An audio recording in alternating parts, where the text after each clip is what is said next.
Assalamualaikum warahmatullahi wabarakatuh. Saya Bunga Rahma Safina dari Fakultas Ilmu Kesehatan, Prodi Keperawatan, Universitas Esa Unggul, Jakarta Barat. Baik, di sini saya akan mempresentasikan makalah tentang stunting dari Sistem Informasi Kesehatan yang berjudul Hello Inter. Baik, sebelumnya saya akan memaparkan PowerPoint saya di atas ini. Baik, di sini adalah tampilan awal dari PowerPoint yang saya buat tentang website yang berjudul Hello Inter. Jadi langsung saja ke latar belakang. Mungkin karena ininya kecil, jadi saya lihat di laptop atau saya bisa lebarkan agar kelihatan ya teman-teman. Oke, sudah kelihatan ya. Jadi, stunting atau kerdil adalah kondisi di mana balita memiliki panjang dan berat badan yang tidak sesuai dengan kondisi seharusnya. Hal tersebut akan berdampak pada posisi individu itu sendiri, di mana individu tersebut akan kesulitan dalam bersaing dengan anak seusianya, dan negara kehilangan sumber daya manusia unggul. Stunting sendiri disebabkan oleh kolaborasi lintas faktoral. WHO tahun 2015 menyebutkan bahwa stunting disebabkan oleh kondisi gizi buruk, infeksi berulang, dan stimulasi psikososial yang kurang baik. Kondisi gagal tumbuh akibat kekurangan gizi ini terjadi di 1000 hari pertama kehidupan anak. Lanjut di permasalahan. Jadi, menurut data global yang tercatat saat ini, terdapat 195 juta anak di seluruh dunia menderita malnutrisi dari stunting sejak abad ke-19 hingga sekarang. Sedangkan melihat data nasional, World Health Organization atau WHO menjelaskan pada tahun 2020, Indonesia merupakan negara yang mendapati posisi kedua di Asia Tenggara dengan kasus mencapai 38,8%. Prevalensi stunting urutan pertama ditempati oleh negara Timur Leste dengan kasus mencapai 48,8%. Mengingat Indonesia negara kepulauan yang terpisah satu sama lain ditambah dengan kondisi fasilitas yang dimiliki per masing-masing daerah, membuat sulitnya metode screening stunting di Indonesia. Nah, selanjutnya itu solusi. Jadi seperti apa sih solusi yang dapat dilakukan? Di Indonesia sendiri, dalam tindakan pencegahan dan screening stunting sudah dilakukan, seperti dalam gerakan intervensi spesifik untuk percepatan penurunan stunting, yaitu rencana aksi 5 gerakan cegah stunting, yang terdiri dari aksi bergizi, bumil sehat, posyandu aktif, jambore kader. Cegah stunting itu penting. Namun, dari semua usaha upaya dalam melakukan screening masih belum maksimal, ditandai dengan tidak meratanya pendataan screening stunting. Selain itu juga, masih kecilnya penurunan stunting di Indonesia. Masuk ke model dasar. Jadi, di model dasar ini kami membuat website Hello Inter. Jadi, ada apa saja sih di dalam website tersebut agar website tersebut berjalan? Jadi, yang pertama itu ada data input. Di data input itu, kita memakai buku pedoman KIA Kemenkes. Yang kedua ada buku pedoman Posyandu Kemenkes dan buku pedoman screen. Nah, selanjutnya itu ada data output. Data output itu ada data kesehatan bayi dari 0 sampai 1000 hari pertama kelahiran, dan yang kedua ada data bayi dengan stunting, yang ketiga ada data bayi dengan resiko stunting, yang keempat ada data bayi sehat. Lanjut ke proses. Nah, di proses itu ada usia 1000 hari pertama kehidupan atau HPK. Yang kedua itu ada status grafik tinggi badan, yang ketiga ada status grafik berat badan, yang ketiga ada status imunisasi, yang keempat ada status pemberian vitamin, yang kelima ada pelayanan SDI DTK, dan yang keenam ada jadwal meminum vitamin, yang terakhir itu ada riwayat orang tua. Yang terakhir itu ada penyimpanan. Penyimpanan tersebut adalah website dengan DNS server. Baik, selanjutnya saya akan memaparkan suatu prototipe yang sudah kami paparkan yang akan nantinya menjadi suatu website. Nah, seperti inilah tampilan website pertama kali ketika tenaga medis mengakses website kami. Nah, jadi di sini nih ada dua opsi, registrasi dan masuk. Registrasi untuk kalian yang tidak punya akun ketika masuk. Nah, ketika kalian sudah memiliki akun, kalian bisa langsung login lewat yang masuk. Nah, ketika kalian pencet yang register tadi, kalian akan disuruh untuk mengisi nama, nomor handphone atau email, dan juga password yang akan kalian bikin sendiri. Lalu kalian kirim kode. Nah, seperti ini tampilannya ketika kalian sudah pencet tombol kirim kode. Jadi nanti kalian akan dikirimkan suatu kode sebanyak 4 digit. Ketika kalian tidak menerima kode tersebut, kalian bisa kirim ulang. Nah, ketika kalian sudah menerima kode OTP, kalian akan langsung masuk dan diarahkan untuk mengisi registrasi data dari ayah dan juga ibu dari data anak yang akan diperiksa. Nah, jika ada yang tidak terisi, kalian tidak dapat melanjutkan untuk ke tahap selanjutnya dari website kami. Nah, ketika data semua sudah terisi, kalian akan langsung ditujukan untuk masuk ke sini. Lalu kalian akan disuruh mengisi nama dan password tadi yang sudah Anda bikin. Nah, ketika kalian sudah berhasil masuk, Anda dapat melihat di sini ada 3 opsi, yaitu input, data stunting, dan edukasi. Ketika kalian memilih data input, akan ada nama beberapa bayi yang ada di sini. Jika nama bayi belum ada di tampilan awal, kalian bisa mencari di daftar nama bayi yang di atas. Nah, ketika nama bayi sudah muncul, kalian bisa pencet namanya itu dan muncul opsi periksa seperti yang di atas ini.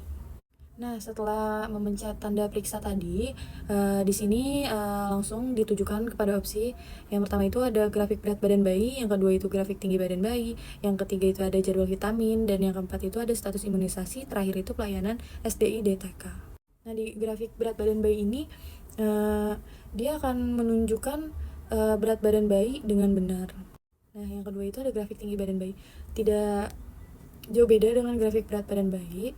Jadi penentuan grafik berat badan bayi itu wajib diisi oleh tenaga medis dengan mengisi plotting yang ada di diagram. Jika hasil plotting berada di garis hijau, maka hasilnya dikatakan normal. Namun jika hasilnya di atas garis hijau, maka tinggi badan anak di atas rata-rata. Dan jika di bawah, maka tinggi badan anak di bawah rata-rata. Nah, hasil plotting akan muncul otomatis pada kotak hasil pemeriksaan terakhir dan akan muncul secara otomatis target tinggi badan anak yang perlu dicapai pada bulan berikutnya. Nah, selanjutnya itu ada jadwal vitamin. Jadi jadwal vitamin ini yang harus penting dicek setiap jadwal yang ditentukan. Diharap jika anak tepat dalam meminum vitamin, anak akan lebih baik lagi kondisi kesehatannya dan kondisi gizinya. Nah, dalam fitur ini terdapat 2 jenis kapsul yang masing-masing terdapat aturan minumnya. Untuk kapsul biru diminum di bulan Februari atau Agustus pada periode 6-11 bulan dan periode 1-2 tahun. Nah, untuk kapsul merah diminum pada bulan Februari dan Agustus dengan umum 1-2 tahun, 2-3 tahun, 3-4 tahun, 4-5 tahun. Nah, selanjutnya itu terdapat obat cacing. Obat ini perlu diberikan 1 tahun sekali, dimulai dari anak berumur 1-2 tahun. Pemberian obat cacing ini dilakukan sebagai pencegahan infeksi parasit yang akan mengganggu tubuh dalam melakukan penyerapan nutrisi, mineral, vitamin, dan zat-zat yang bergizi untuk tubuh. Nah, selanjutnya ini ada imunisasi. Jadi, di sini itu ada status imunisasi. Status imunisasi ini penting dilakukan sebagai pertahanan dari tubuh terkait dengan virus yang dapat mengganggu proses tumbuh kembang anak. Proses imunisasi sendiri sudah memiliki jadwal dan ketentuan masing-masing jenis vaksin, dan itu sudah diketahui oleh tenaga medis. Jika tenaga medis sudah melakukan imunisasi, maka silakan pencet menu edit untuk dapat menandai atau mencentang kolom tabel yang sesuai dengan proses imunisasi yang telah dilakukan. Jika sudah, tekan lalu disimpan. Nah, selanjutnya ini ada pelayanan SDI DTK, yaitu fitur terakhir dalam menu pilihan pemeriksaan. Jadi, fitur pelayanan SDI DTK ini merupakan kepanjangan dari stimulasi, deteksi, dan intervensi dini tumbuh kembang.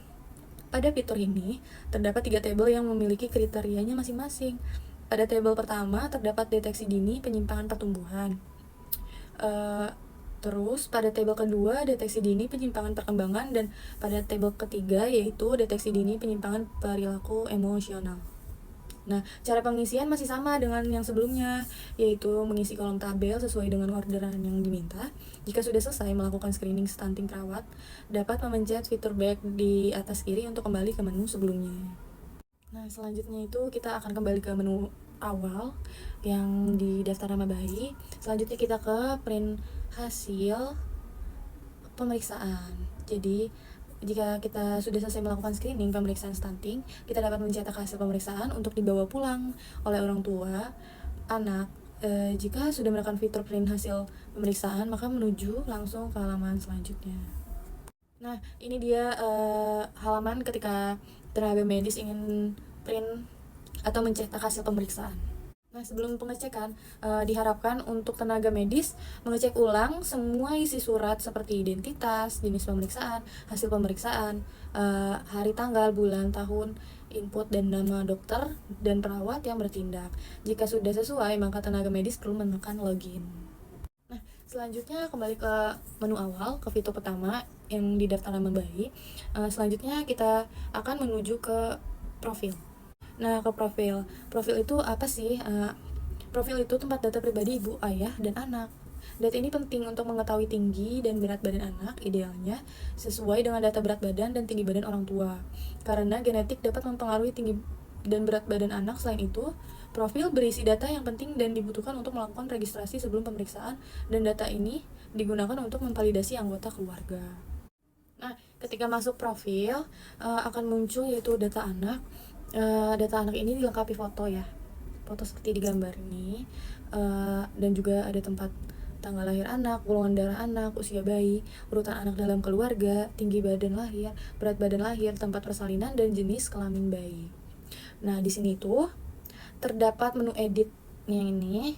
Jika terdapat kesalahan penulisan, jika sudah, jangan lupa untuk menekan tombol simpan di sini. Nah, selanjutnya kita masuk ke data ayah. Nah, selanjutnya ini ke data ayah. Jadi pada data ini akan terisi otomatis karena di awal sudah terisi pada pengisian data diri. Data yang ditampilkan masih sama dengan meliputi nama ayah, NIK, tempat tanggal lahir, golongan darah, pendidikan, pekerjaan, alamat rumah, telepon, tinggi badan, dan berat badan. Jika terdapat penulisan data yang kurang tepat, maka dapat menekan tombol edit seperti yang tadi di sini. Lalu ketika sudah selesai, kalian bisa pencet tombol simpan. Nah, selanjutnya ini ada data ibu. Sama seperti data ayah ya. Data ibu ini akan otomatis terisi karena dari awal pendaftaran akun sudah terisi data ibu, dan yang ditampilkan juga masih sama, meliputi nama ibu, NIK, golongan darah, pendidikan, pekerjaan, alamat rumah, telepon, tinggi badan, dan berat badan. Nah, masih sama ketika ada salah pengisian di data ibu, kalian bisa diedit, lalu setelah itu kalian bisa langsung simpan saja. Nah, ketika kalian sudah terinput semua data-datanya, kita akan masuk ke tampilan awal, yaitu ke data input, data stunting, dan edukasi. Jadi selanjutnya kita masuk ke data stunting. Nah, seperti inilah tampilan penyajian data yang telah diolah oleh Hello Inter. Jadi data yang dihasilkan yaitu data anak yang mengalami stunting, anak yang beresiko stunting, dan anak yang sehat.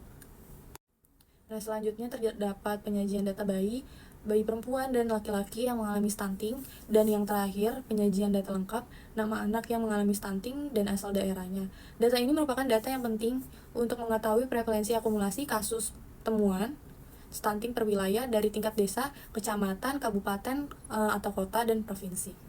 Nah, selanjutnya kita muncul ke menu awal lagi, jadi yang terakhir ini di edukasi. Nah, ini tampilan ketika kita sudah memencet menu edukasi. Nah, di edukasi ini terdapat 3 menu utama, yaitu seputar makanan, seputar ibu hamil, dan seputar bayi. Di seputar makanan ini akan membahas terkait menu rekomendasi keluarga, khususnya ibu dan anak. Selain itu, pada seputar makanan akan terdapat edukasi lainnya yang dapat menunjang pengetahuan ibu tentang gizi ibu dan anak. Nah, di seputar ibu hamil adalah edukasi yang mengangkat topik ibu hamil, baik membahas tips menjaga kehamilan per trimester, membahas tanda-tanda janin sehat, dan lain-lain. Nah, yang ketiga ini ada seputar bayi. Jadi seputar bayi ini ada edukasi yang membahas topik pemeriksaan bayi dengan membahas serba-serbi tumbuh kembang bayi dan tips serta trik dalam mengasuh bayi. Nah, selanjutnya ini ada tampilan close section, yaitu ketika halaman ditutup terhadap tulisan thank you dan kalimat jangan lupa jadwal kunjungan ya. Ini merupakan reminder tenaga medis untuk mengingatkan keluarga bayi untuk mengingat dan mengikuti jadwal pemeriksaan selanjutnya. Oke, baik. Jadi kesimpulannya, stunting adalah permasalahan nasional dan merupakan perhatian khusus Negara Kesatuan Republik Indonesia. Jadi stunting ini adalah kondisi di mana berat badan dan tinggi bayi itu tidak sesuai dengan standar anak usianya. Jadi stunting ini dapat berdampak bagi individu dan negara itu sendiri karena menurunnya kualitas individu. Jadi untuk apa kita membuat website ini? Jadi Hello Inter ini adalah website yang memiliki fungsi sebagai media pengolahan screening secara otomatis dan media pengolahan data screening. Dikarenakan sistem ini berbasis online, maka sistem ini dapat diakses dari manapun dan kapanpun. Nah, lanjut ke saran. Jadi dari sarannya itu, perkembangan Hello Inter ini dapat dikembangkan. Dalam kekurangannya saat ini, Hello Inter masih memiliki beberapa revisian terhadap gambaran prototype. Jadi diharapkan kedepannya dapat dikembangkan dengan baik. Selain itu, seiring dengan kemajuan teknologi dan internet, diharapkan fitur yang ada saat ini dikembangkan sehingga screening yang dilakukan tidak hanya memfokuskan untuk stunting, namun bisa dengan kondisi keterbatasan atau keabnormalan yang terjadi di tengah masyarakat.